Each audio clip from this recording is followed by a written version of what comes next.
ರಾಜ್ಯದ ಆರೋಗ್ಯ ಇಲಾಖೆ ಮತ್ತು ನಮ್ಮ ಕೊಡಗು ಜಿಲ್ಲಾ ಪಂಚಾಯತ್ ಹಾಗೂ ಜಿಲ್ಲಾ ಆರೋಗ್ಯ ಮತ್ತು ಕುಟುಂಬ ಕಲ್ಯಾಣ ಇಲಾಖೆ ವತಿಯಿಂದ ಏನು ಕುಷ್ಠರೋಗ ಜಾಗೃತಿ ಅಭಿಯಾನ ಹಮ್ಮಿಕೊಂಡಿರ್ತೀವಿ. ಅಂದರೆ ರೋಗ ಬಂದ ತಕ್ಷಣ ಅವ್ರನ್ನ ಮೂಢನಂಬಿಕೆಯಿಂದ ಮನೆಯಿಂದ ಓಡಿಸೋದು, ಊರಿಂದ ಓಡಿಸೋದು ಕೂಡ ಇದೆ. ಅದು ಆಗಬಾರ್ದು.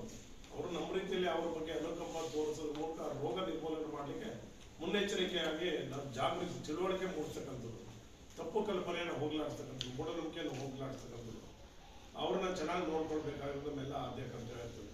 ಅದರಿಂದ ಒಂದು ಜಾಗೃತಿ ಕಾರ್ಯಕ್ರಮ ನಮ್ಮ ಶಾಲೆಯಲ್ಲಿ ಇವತ್ತು ವಿಜ್ಞಾನ ಸಂಘ 20 NSS ವತಿಯಿಂದ ಆಗ್ತಾಯಿದೆ.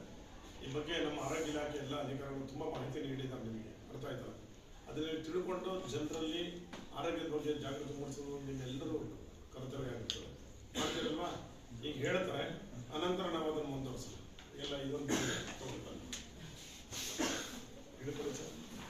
ಒಂದು ವಾರ ಒಂದಿಬ್ಬರು ಚಿಕ್ಕ ಮಕ್ಕಳು